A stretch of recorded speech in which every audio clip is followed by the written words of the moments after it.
বাংলাদেশ ভারত প্রথম টেস্টে আর সবকিছুর মতো ক্ষণে ক্ষণে রং বদলাচ্ছে ভারতের পিচ। তবে যে জিনিসটা 11 বছরেও বদলায়নি তা হলো বাংলাদেশ টপ অর্ডারের ব্যর্থতা। আলো আর অন্ধকারের মতো চেন্নাই টেস্টে বাংলাদেশের ব্যাটিং বোলিংও হাত ধরাধরি করে এগোচ্ছে। বোলাররা সাফল্যের প্রদীপ জেলে আশার আলো দেখালেও দিন শেষে সেটা ফিকে হয়ে গেছে ব্যাটিং ব্যর্থতায়। 47 ওভার এক বলে টিকে থেকে 149 রানে অল আউট একটি দলের লড়াকু মানসিকতা প্রকাশ করে কি? চেন্নাই টেস্টে সে দাবি করতে পারছে না বাংলাদেশ।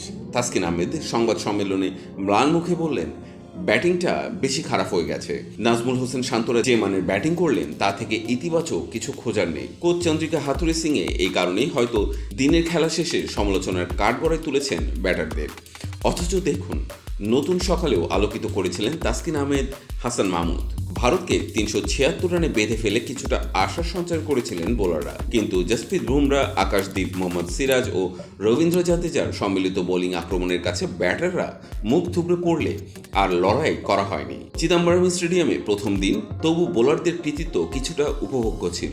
গতকাল ভালো লাগার মতো বেশি কিছু ছিল না।